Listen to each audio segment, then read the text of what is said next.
Bismillahirrahmanirrahim. Assalamualaikum warahmatullahi wabarakatuh. Alhamdulillahirrabbilalamin. Wassalatu wassalamu ala asyrafil anbiya'i wal mursalin sayyidina Muhammadin wa ala alihi wasallam. Rabbi shrah li sadri wa yassir li amri wahlul 'uqdatam min lisani yafqahu qawli. Alhamdulillahirrabbilalamin. Kita panjatkan puji dan syukur kehadirat Allah Subhanahu wa taala yang mana atas karunia kita dapat diberi kesehatan hingga hari ini. Tak lupa salawat dan salam kita curahkan kepada junjungan Nabi besar kita, yakni Nabi besar Muhammad Shallallahu Alaihi Wasallam. Baik, di sini saya akan memenuhi salah satu evaluasi tengah semester dari mata kuliah Pendidikan Agama Islam 6 dengan materi yang sudah saya ambil, yaitu tentang faktor yang memperbanyak angan-angan. Sebelum ke materi, izin memperkenalkan diri terlebih dahulu. Perkenalkan, nama saya Santi Susilawati dari kelas C15 Manajemen Angkatan 2021 dengan nomor pokok mahasiswa 101211750. Di sini ada beberapa daftar isi dari materi yang akan saya bahas. Untuk yang pertama yaitu ada pengertian angan-angan, yang kedua ada faktor yang mempengaruhinya, yang ketiga ada akibat dari berangan-angan, yang keempat ada persiapan menghadapi kematian, dan yang terakhir ada firman Allah Subhanahu wa taala terkait dari materi angan-angan. Yang pertama yaitu ada pengertian angan-angan. Angan-angan merupakan sebuah keinginan sesuatu yang terjadi di masa depan, yang keinginan tersebut tidak didasari oleh keyakinan yang kuat bahwa hal tersebut akan terjadi. Di saat bersamaan juga tidak ada kuasa atau kendali dalam mewujudkan hal tersebut. Untuk yang selanjutnya yaitu ada sinonim dari angan-angan. Untuk yang pertama yaitu ada pengharapan. Pengharapan di sini yaitu artinya memohon, meminta, hendaklah, dan berkeinginan supaya sesuatu terjadi. Untuk yang kedua ada berhayal. Berhayal di sini yaitu lukisan atau gambar dalam angan-angan, fantasi yang diangan-angankan seperti ada. Yang ketiga ada imajinasi. Imajinasi di sini yaitu daya untuk membentuk gambaran atau imaji atau konsep-konsep mental yang tidak secara langsung didapatkan. Untuk yang terakhir yaitu cita-cita. Cita-cita di sini yaitu sesuatu yang diinginkan, yang ketika kita menginginkannya tersebut secara bersungguh-sungguh.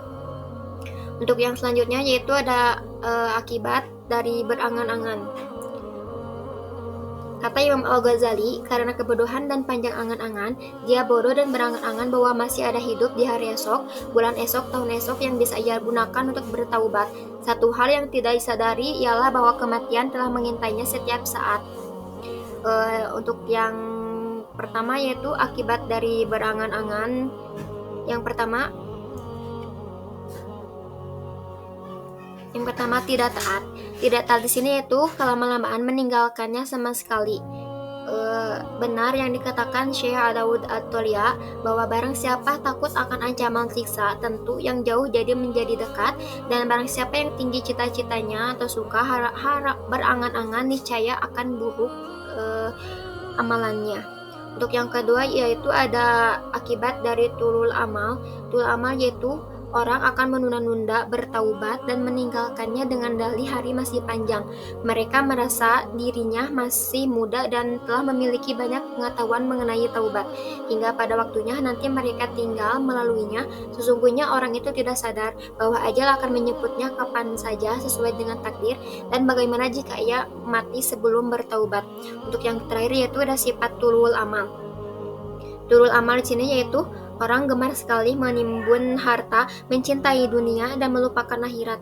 Mereka beranggapan jika tidak menumpuk kekayaan sekarang, khawatir menjadi fakir pada masa tuanya nanti.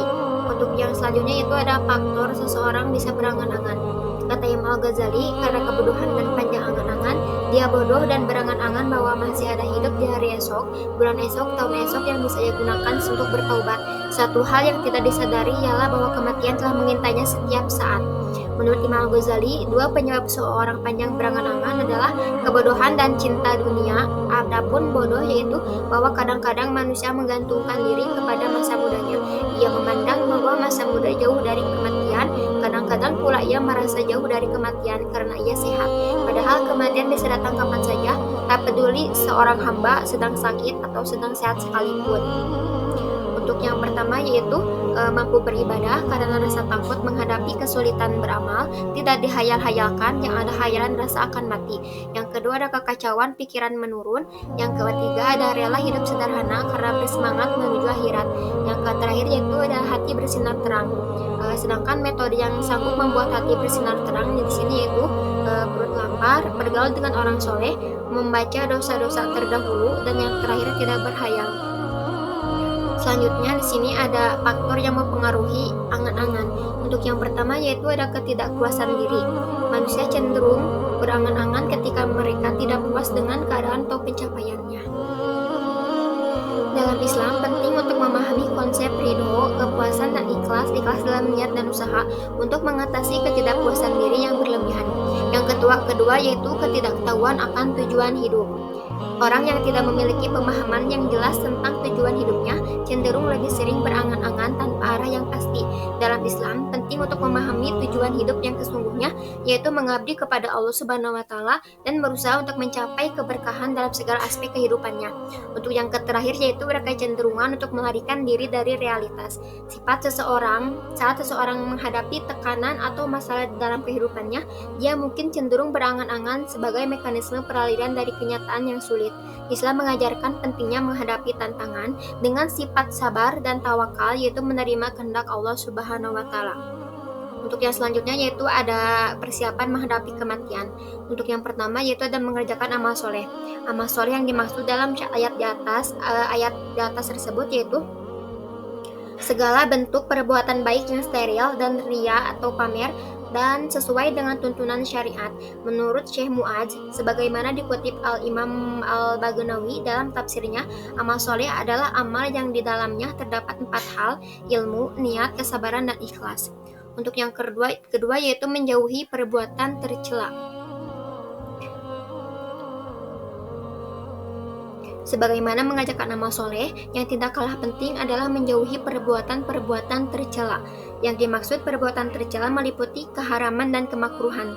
Meninggalkan keharaman adalah wajib, sedangkan meninggalkan kemakruhan adalah sunnah.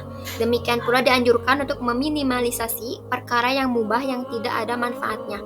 Untuk yang terakhir yaitu ada segera bertaubat. Tidak ada manusia yang bersih dari kesalahan dan dosa. Kesalahan adalah hal yang wajar bagi manusia. Yang bermasalah adalah membiarkan diri berlarut-larut dalam perbuatan dosa. Kematian yang tidak dapat diprediksi kapan datangnya menuntut seseorang manusia agar segera bertaubat sekali tiap melakukan dosanya, untuk menghindari akhir yang buruk dalam perjalanan hidupnya, yaitu atau bisa disebut su'ul khotimah.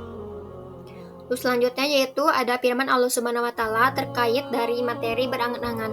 Sesungguhnya orang-orang yang bertakwa apabila mereka dibayang-bayangi pikiran jahat atau berbuat dosa dari setan, mereka pun segera ingat kepada Allah Subhanahu wa Ta'ala, maka ketika itu juga mereka melihat kesalahan-kesalahannya. Surat Al-A'raf ayat 201. Kesimpulan dari materi angan-angan yang sudah saya paparkan tersebut yaitu angan-angan tentang kematian dapat mencerminkan pandangan dan keyakinan individu terhadap kehidupan dan akhirat dan makna eksistensial. Beberapa mungkin melihatnya sebagai perpisahan dari dunia fisik, sementara yang percaya pada kehidupan setelahnya mati atau mekanismenya. Kesimpulan umumnya adalah bahwa angan-angan tersebut mempengaruhi cara kita menjalani hidup dan memperhitungkan nilai-nilai spiritual dalam pengambilan keputusan dalam segala aspek kehidupannya. Cukup sekian yang dapat saya sampaikan. Mohon maaf bila ada kesalahan ketika saya menjelaskannya.